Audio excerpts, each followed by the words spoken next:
मेरा तन मन प्राण सब आपके चरणों में न्यौछावर है। हे मेरी लाडली जू, मेरी ये आस पूरी कर दो कि जागृत में, स्वप्न में, सुषुप्ति में एकमात्र केवल आपका ही आश्रय, आपका ही चिंतन है। अब यहां कई बार एकांतिक हृदय की बात आप सबसे कही कि भगवत प्राप्ति आश्रय से होती है। बोलो सुषुप्ति में क्या होता है? सुषुप्ति में क्या होता है? एकमात्र आश्रय होता है। मूर्छा में क्या होता है? एकमात्र आश्रय होता है। जब हम गाढ़ निद्रा में होते हैं तो जो हम सोचकर सो रहे होते हैं और जब जगते हैं तो पूरा समय उसी में माना जाता है। ध्यान रखना, ये सिद्धांत है। जैसे सोते हुए राधा राधा राधा, फिर जब जगे तो निश्चित देखना उस समय चलेगा राधा राधा राधा। तो आपका जितना समय नींद में गया वो सब भजन माना जाएगा। निद्रा समाधि स्थिति, जो समाधिस्थ महापुरुषों को लाभ मिलता है वही भक्त को निद्रा में भी प्राप्त हो जाता है। क्यों? वो अपने इष्ट में सोता है, इष्ट में जगता है, इष्ट में विचरता है, इष्ट में व्यवहार करता है। श्रीपाद प्रबोधानंद जी महाराज कह रहे हैं, सकृदपि यदि दृष्टा हंत वृंदाटवी त्वं, सकृदपि यदि राधा कृष्ण नामाभ्यधाई, सकृदपि यदि भक्त्या सन्नतस्त्वत् प्रपन्नो, ध्रुवमः तदा मां नोपोक्षतासि।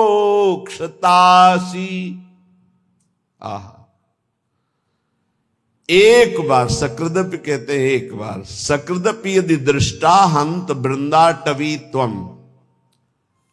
हंत हाय उसने अपने जीवन को व्यर्थ नष्ट कर दिया जिसने एक बार भी वृंदावन का दर्शन नहीं किया।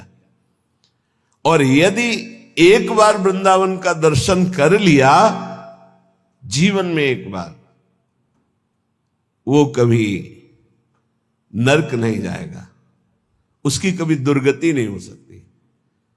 कितना बढ़िया लाभ है।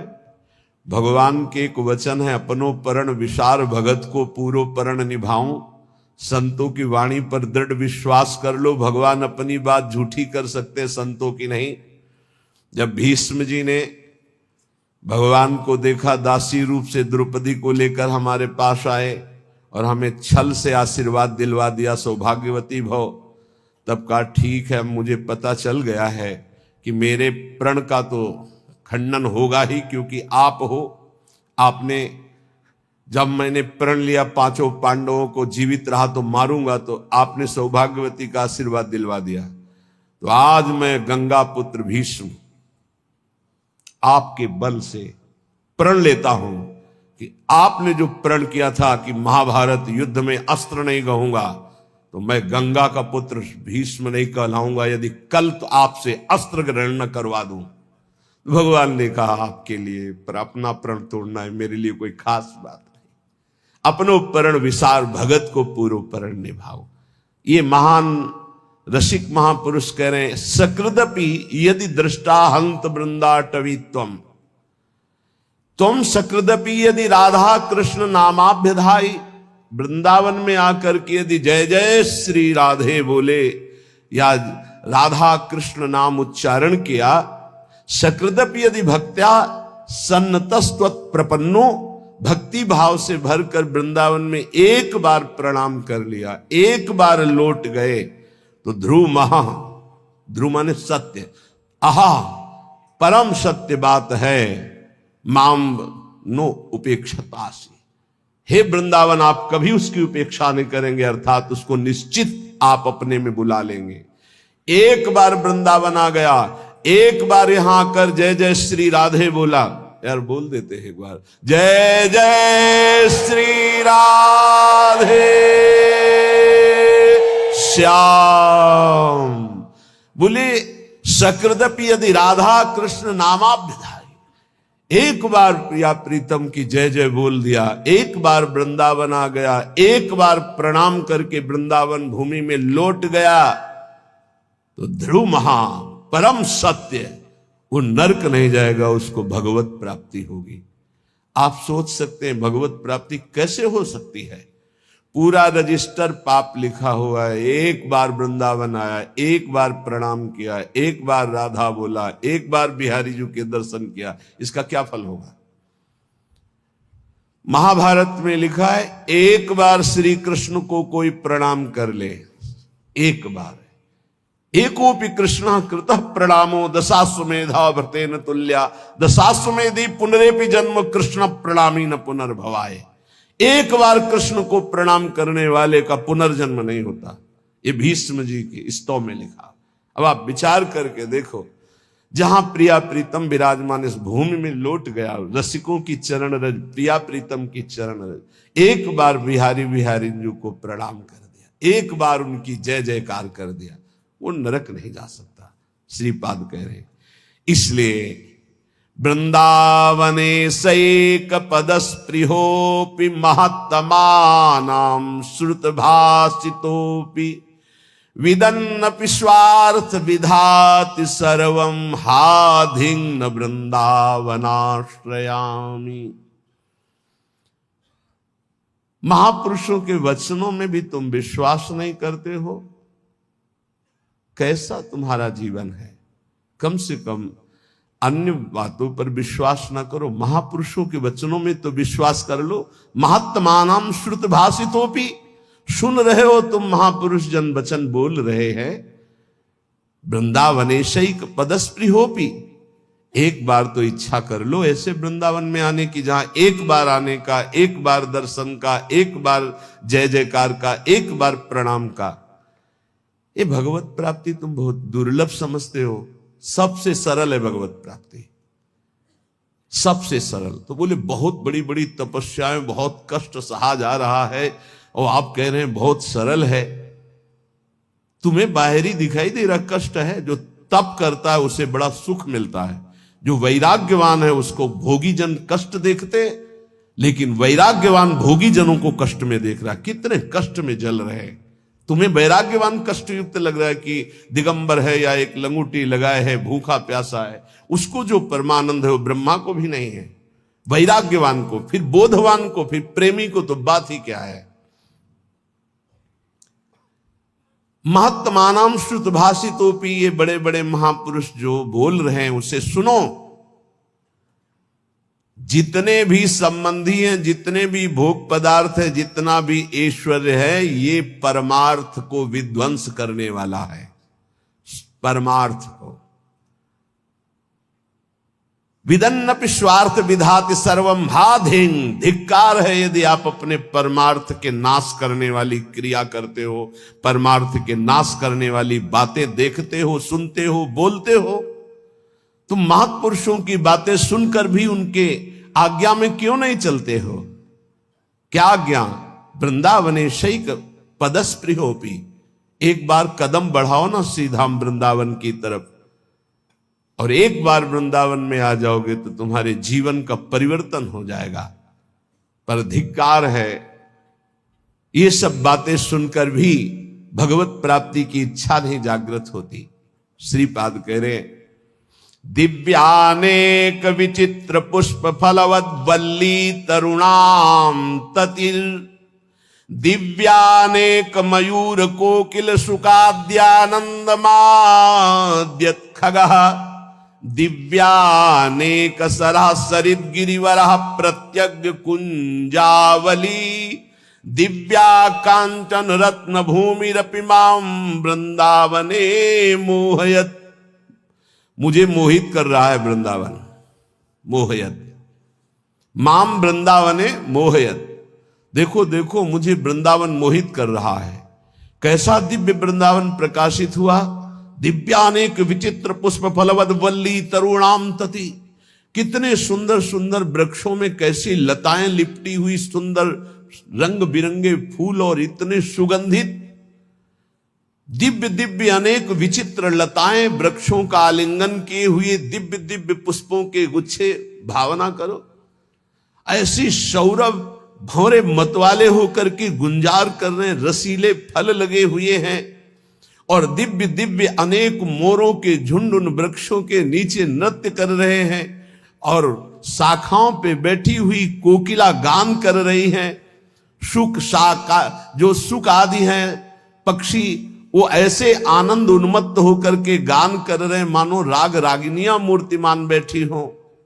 शुक शारिका दिव्य अनेक अनेक हंस कलरव कर रहे, दिव्य सरोवर, दिव्य नदियां, दिव्य पर्वत, कैसी नवीन नवीन कुंजे और स्वर्णिम कांतिमयी रत्न जटित वृंदावन की भूमि, इसने मुझे मोहित कर लिया। भूमि रपि माम वृंदावने मोहयत भुवा स्वच्छाश्चिंता मणिभिरति चित्रैर्विरचिता चिदानंदा भाषा फल कुसुम पूर्ण द्रुमलता खगश्रेणी सामस्वर कलकलाश्चिद रस सरित शरांसी सी वृंदावन मनु मनो में विस्मृतु। अहो मेरा मन विस्मृत अवस्था को, देहातीत अवस्था को प्राप्त हो रहा है। कैसी सुंदर स्वच्छ भूमि वृंदावन की, दिव्य वृंदावन की, करोड़ करोड़ चिंतामणियों से जटित ये भूमि, कैसा सुंदर रासमंडल, कैसी चिन्मय लताएं, कैसा चिन्मय फल, कैसे चिन्मय पुष्प, और यहां के पक्षी जब गान करते हैं तो शाम वेद की ध्वनि प्रकट होती है। आहा, खगश्रेणी सामस्वर कलकलाश्चिद रस सरिते, अर्थात जो वृंदावन के पक्षियों की चहचहाट कलरव है, इनको जो श्रवण करता है तो चारों वेदों के पाठ का उसे फल मिल जाता है। धाम है, बड़ा दिव्य है। राधा यशो मुखर मत खगावली के यहां के पक्षी श्री जी का जस गान कर रहे हैं। और यहां के जो सरोवर हैं उनका जो जल है, भूमि में ऐसा कोई तीर्थ नहीं है जो वृंदावन ब्रज धाम के सरोवरों की जल की समानता कर सके, क्योंकि जितने तीर्थ हैं तीर्थ पाद श्री हरि के चरणों से हैं। और यहां तीर्थ पाद हरि जिन चरणों में नमन करते, प्रिया चरण रज जान के लुठत रसिक सिर मोर, वो लाडली जू का ये क्रीड़ा स्थल है वृंदावन, ये ब्रज भूमि। इसलिए श्रीपाद कितनी महिमा की बात कहे। वृंदारण्ये वरम श्याम क्रमिरपि परतो नो चिदानंद देहो। मुझे वृंदावन में नाली का कीड़ा बना दिया जाए, मैं याचना करता हूं, और वृंदावन के बाहर मुझे चिदानंद देह प्राप्त नहीं चाहिए। ये जब वृंदावन की दिव्य महिमा को श्रीपाद जाने तो ये बात कही। ये कैसी कोई साधारण बात नहीं है। ये मानव देह में ऋषि स्वरूप से दिव्य वृंदावन का आनंद ले रहे हैं, तो क्या कह रहे हैं? वृंदारण्ये वरम, मैं श्रेष्ठ मानूंगा, श्याम क्रमिरपि, यदि मुझे कीड़ा बना दिया जाए नाली का, परतरो न चिदानंद देहो, अन्यत्र मुझे चिदानंद देहधारी बना दिया जाए तो मुझे नहीं चाहिए। क्या है दिव्य वृंदावन की अनुपम महामाधुरी। श्री भट्ट देवाचार्य जी कह रहे हैं, यदि वृंदावन के बाहर मुझे हरि भी मिले तो मैं आंख उठा के नहीं देखूंगा। विपिन राज सीमा के बाहर हरि हूं को न निहार, रे मन वृंदा विपिन निहार। यद्यपि मिले कोटि चिंतामणि तऊ न हाथ पसार। जय श्री भट्ट धूलि धूसर तन ये आशा उर्धार, रे मन वृंदा विपिन निहार। ए भाई, वृंदावन के बाहर हरि भी हो तो आंख मत लड़ाना, मत आंख उठा के देखना, क्योंकि वृंदावन के बाहर होते हुए चतुर्भुज नारायण रूप हो गए। यही ब्रह्महृद अक्रूर घाट से बाहर होते ही प्रभु का स्वरूप, चतुर्भुज स्वरूप भगवान का अद्भुत वैभव प्रकाशित हो गया। क्योंकि वहीं देखा अक्रूर जी ने कि अनंत शेष सैया पर शयन करने वाले चतुर्भुज नारायण वही शेष जी बलराम और वही भगवान नारायण हरि रूप। तो हमारे जो द्विज मुरली मनोहर वृंदावन विहारी नवनिवृत्त निकुंज से पधारे वो यही हैं, कभी एक कदम भी बाहर नहीं गए। वृंदावन परित्यज्य पाद में कम न गच्छति, ये एकांतिक रहस्य भगवान का प्रेमी जनों के सिवा और कोई नहीं जानता। भगवत रसिक रसिक की बातें रसिक बिना को समझ सके ना। श्रीपाद कह रहे हैं, जहां श्री भट्ट देवाचार्य जी कह रहे धूल धूसर तन, बस ये सबसे बड़ी उपलब्धि है। वृंदावन की रज शरीर में लगी हो और प्राण छूट रहे हो राधा राधा राधा, तो वो बात बनेगी जो बड़े बड़े योग साधना से नहीं बनती। इसीलिए कह रहे आंख उठा के बाहर मत देखो, धैर्य पूर्वक समय काट लो, इसी रज में प्राण त्याग दो। वृंदारण्य वरम श्याम, वरम माने श्रेष्ठ होता है। मेरे लिए सबसे श्रेष्ठ बात क्या होगी कि यदि मुझे वृंदावन में कीड़ा बना दिया जाए। क्रमीरपि पर तो न चिदानंद देहा, बाहर मुझे कहीं चिदानंद देह भी मिले तो मुझे नहीं स्वीकार है, वृंदावन में मुझे कीड़ा बनना स्वीकार है। रंकोपि श्याम तुल्य परमहीन परत्राद्भुतानंत भूति, यहां मुझे रंकोपि बहुत गरीब दरिद्र बना के रखा जाए तो मैं रहना पसंद करूंगा, लेकिन वृंदावन के बाहर मुझे अनंत विभूतियों का स्वामी बना दिया जाए तो मैं रहना पसंद नहीं करूंगा। धाम में मैं महान दरिद्र बन करके रहना। रंको श्याम तुल्य परमिहि न परत्राद्भुतानंत भूति, वृंदावन में नाली का कीड़ा बनकर रहना चाहूंगा, बाहर चिदानंद रूप नहीं धारण करना चाहूंगा। वृंदावन में बहुत दरिद्र गरीब बनकर रहना चाहूंगा, लेकिन बाहर विभूति संपन्न होकर महावैभवशाली नहीं रहना चाह। शून्योपि श्यामि श्री हरि भजन लवेनाति तुच्छार्थ मात्रे, लुब्धो नान्यत्र गोपी जन रमण पदाम भोज दीक्षा सुखेपी। गजब कर दिया। वृंदावन में एक सेकेंड के लिए भी भजन ना हो तो मुझे कोई परवाह नहीं। लव शून्यम, शून्य पिश्यामी हरि भजन लवे नाति, एक क्षण पूरे जीवन भजन ना हो तो मुझे कोई परवाह नहीं। काफी अच्छा लग रहा होगा, नहीं लग रहा? यही समस्या है। इन महापुरुषों के हृदय की बात को समझना थोड़ा कठिन है। देखो, जिसको इतना वृंदावन से प्रेम हो भजन बिना रह कैसे सकता है? हमको ही बता दो, कैसे रह सकता है? भजन का मतलब क्या होता है? जिससे अधिक प्यार होता है उसका चिंतन होता है। इनको वृंदावन से प्यार है तो वृंदावन की गोद में प्रिया प्रीतम खेल रहे हैं। ये प्रिया प्रीतम के बिना एक सेकेंड नहीं रह सकते, इनके प्राण निकल जाए, ये जी नहीं सकते।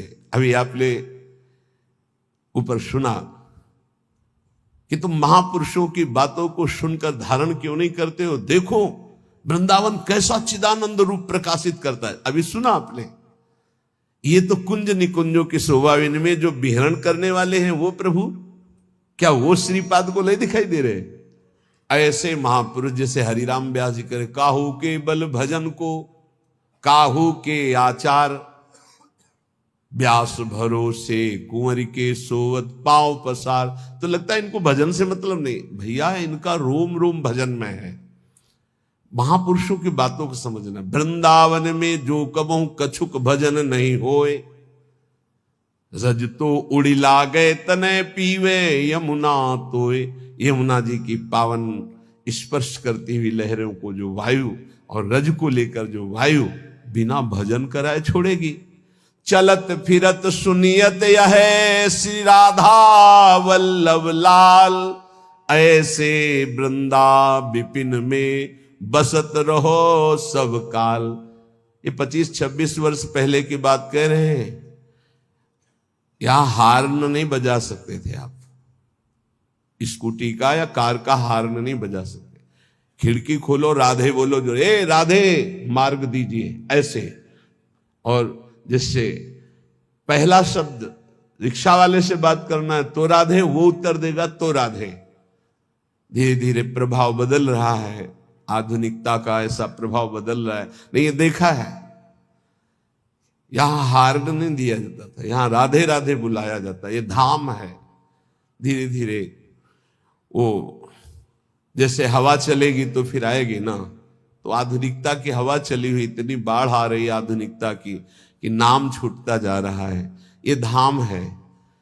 मथुरा में यहीं से केवल सीमा पार हो, मथुरा में जय श्री कृष्ण, वहां आपको सुनाई दे, वहां जय जय श्री राधे अगर कोई बोलेगा तो वृंदावन का होगा, जय श्री कृष्ण। ये केवल महामहिम धाम, इस महापरा विद्या राधा नाम की गूंज हो रही। यहां श्रीपाद कह रहे हैं लव माने बहुत छोटा समय होता, जीवन में लव भर भी भजन ना हो तो मुझे कोई परवाह नहीं।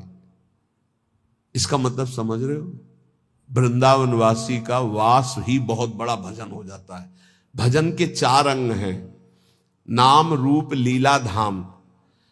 रूप का चिंतन नहीं हो रहा, नाम जप नहीं हो रहा, लीला चिंतन नहीं हो रहा, तो धाम में हो। 4 अंग हैं भजन के। अब जो धाम में है उसे नाम अपने आप पकड़ लेगा। देखो वृंदावन का प्रभाव सुनो, ये भजन कराए बिना रह नहीं सकता। आपको हिया फिरे स्वार्थ आपने भजन गए फिरे बाह, उद्दंडता मत ले आना अपने मन में ये बात सुन करके। ये निष्ठावान महापुरुषों की जो चरम निष्ठा है, वो भजन की स्थिति ऊपर है, वो कर नहीं रहे, हो रहा है उनका भजन। वो उनकी स्थिति को समझना है। कह रहे लव मात्र हरि भजन ना हो तो भी मुझे कोई परवाह नहीं। नाली का कीड़ा बना दो, बाहर चिदानंद होकर नहीं रहना चाहता। वृंदावन में टुकड़े मांगकर जीऊंगा, गरीबी दरिद्रता से निवास करूंगा, पर बाहर विभूति संपन्न मैं महान वैभवशाली नहीं होना चाहता। वृंदावन में एक लव मात्र के समय का भी भजन न हो तो मुझे कोई परवाह नहीं, आजीवन वृंदावन अखंड वास करूंगा। अब जो आगे की बात कह रहे हैं बहुत होश से समझना है, नहीं तो गड़बड़ हो जाएगा। कह रहे हैं लुब्धो नान्यत्र गोपी जन रमण पदाम्भोज दीक्षा सुखेपी तुच्छार्थ मात्रे। तुच्छार्थ कहते हैं भोगों को, तुच्छ अर्थ जिनका निकलता भोग। यदि मेरे हृदय में तुच्छ भोगों की लालसा जागृत है तो भी मैं वृंदावन में ही रहूंगा।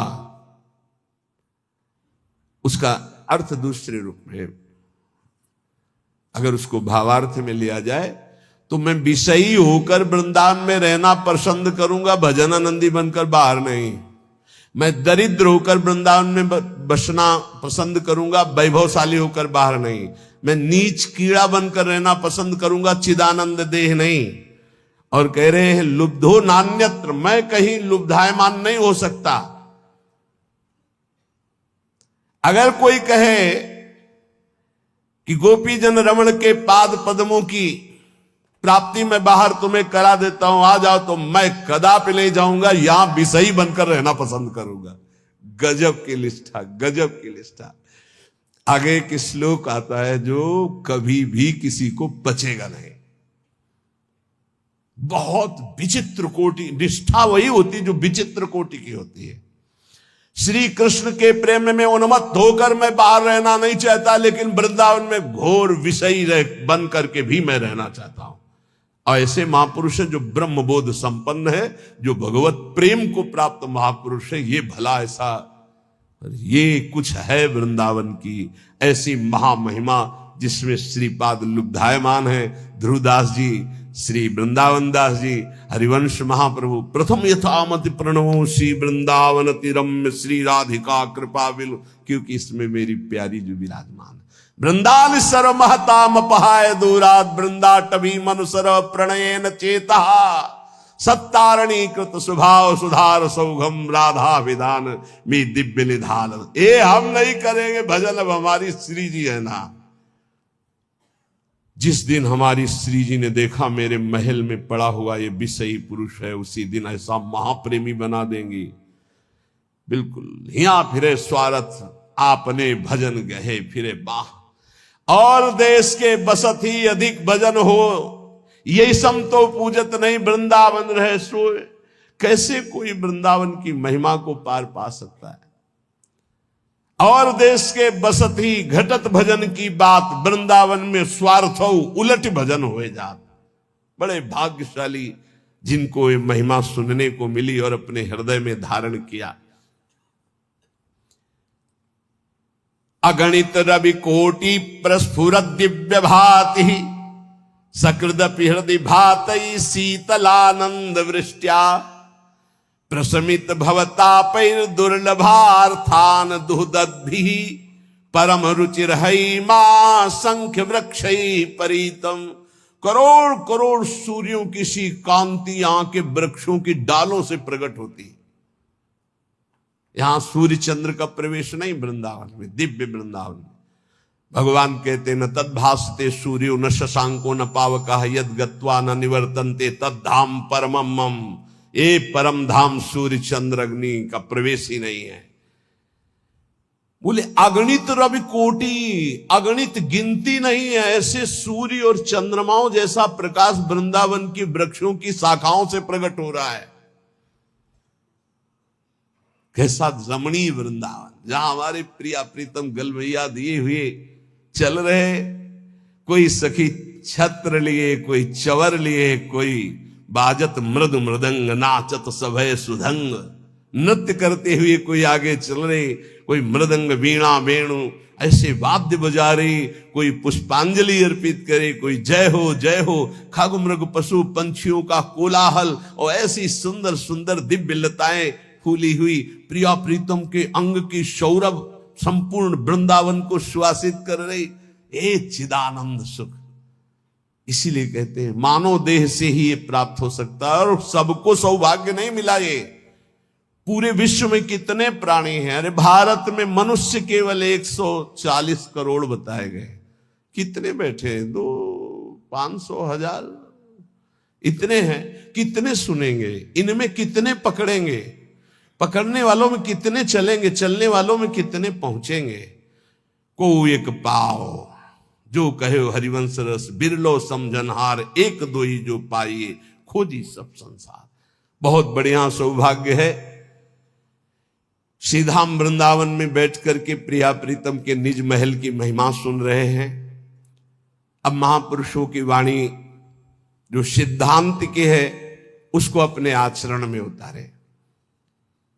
ये 6 बातें जिसमें होती हैं वो सुख के लिए कार्य तो करता है, पर विपत्तियों में बार बार डूबता रहता है। महापुरुषों की बातें 6 बातें सुख के लिए करने वाले मनुष्य में विपत्तियां पैदा करती रहती हैं। पहला, जो भजन से विमुख है और स्वार्थ परायणता में रत है। स्वार्थ परायण, कैसे धन बढ़े, कैसे भोग सामग्री बढ़े, कैसे कैसे, और भजन से विमुख है। वो कुछ भी कर ले परिणाम में उसे विपत्ति ही भोगनी पड़ेगी। वैसे हमें लगता है ये लिख लेना चाहिए, बिना भजन के कुछ भी कर लो परिणाम में आपको विपत्ति भोगनी पड़ेगी। हनुमान जी महाराज कहे, हनुमंत विपत्ति प्रभु सोई, जब तो सुमिरन भजन न होई। चाहे कुछ भी हो, नौकरी कर रहे हो, किसानी कर रहे हो, गृहस्थी, कुछ भी हो, नाम जप जरूर करो, तुम्हें विपत्तियों से बचा लेगा नाम जप। दूसरा, जो शरीर में शैतान वास करते हैं उन शैतानों को जो अपने अधिकार में नहीं लिया उसको विपत्ति प्राप्त होती। शैतान काम, क्रोध, लोभ, मोह, मद, मत्सर, ये दुराचार कराने वाले शैतानों को जो अपने अधिकार में नहीं ले लेता, उनके अधिकार में समर्पित हो जाता है, उसको विपत्ति पे विपत्ति भोगनी पड़ती है।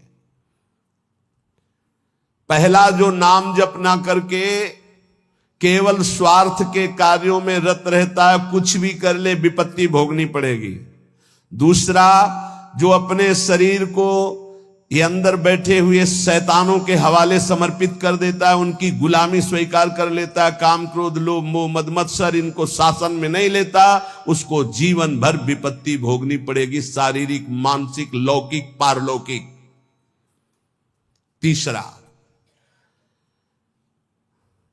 जो मृत्यु की तैयारी नहीं करता उसे विपत्ति ही विपत्ति भोगनी पड़ेगी।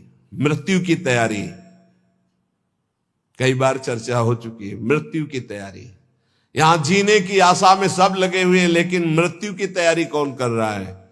वही जो गुरु कृपा पात्र है, वो मृत्यु की तैयारी कर रहा है। नहीं, सब बैंक बैलेंस की तैयारी कर रहे हैं, सब नाना प्रकार के भोग इकट्ठे करने की तैयारी कर रहे हैं। तुम्हारे बाप बाबा तुम्हें इतना कमा के नहीं देंगे कि तुम बैठे बैठे खाओ, तो तुम कमा के जब इतना जाओगे ना, तो ये बैठे बैठे इतना उपद्रव करेंगे कि जेल जाएंगे, नरक वाले काम करेंगे। नहीं, ये सुधरेंगे। ये सुधरेंगे तब जब इनको ठोकरें लगेंगी और स्वयं में ये तैयार होंगे, तब ये लोक परलोक संभाल लेंगे। ये भोग सामग्री से सुधरने वाले नहीं। अगर आप सोचते हो अपने परिवार को मैं इतना भोग सामग्री इकट्ठा कर दूंगा सुखी हो जाएंगे, तो अपने परिवार की दुर्गति का स्थान बना करके जा रहे हो। परिवार को सतमार्ग धर्म युक्त बनाकर जाओ तो वो सुखी रहेंगे। अधर्म से कमाए हुए धन से परिवार को सुखी करने की चेष्टा करने वाला हर समय विपत्ति में ही फंसा रहेगा। समय आने पर मृत्यु की तैयारी न करने वाला विपत्ति में फंसता है। चौथा है जो दूसरे के रिझाने में पूरा जीवन बर्बाद कर देता है। दूसरे के रिझाने, ईश्वर से विमुख होकर दूसरों को संतुष्ट करने में पूरा जीवन व्यतीत कर देता है, उसको विपत्ति भोगनी पड़ती है।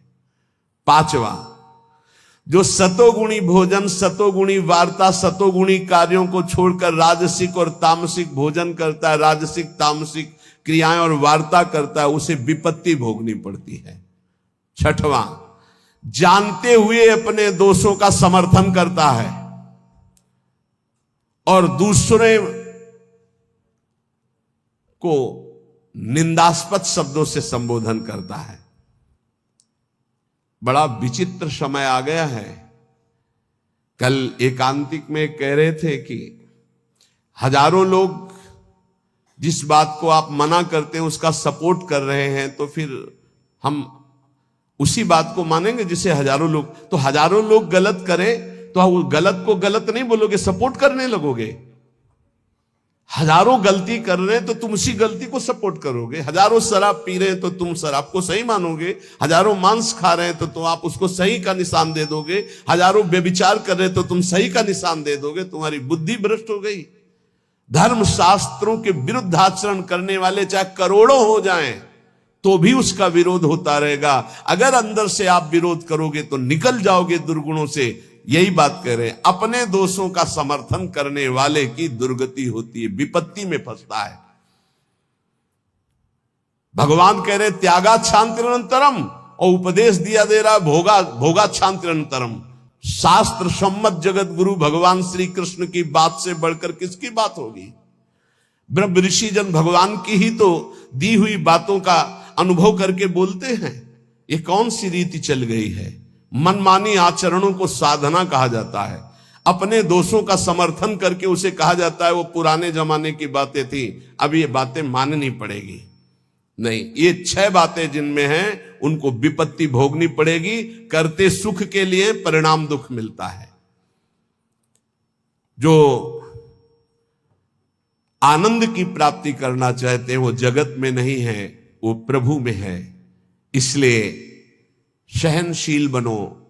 आए हुए अंदर काम वेग को, क्रोध वेग को, लोभ के वेग को सहना सीखो। जो सहन करता है वही साधक है। जो सहन कर जाता है वही महात्मा है। जो अपने दोषों का शोधक है, शोध कर दोषों का त्याग करता है, वही जगत का उद्धार करने वाला महात्मा बनता है।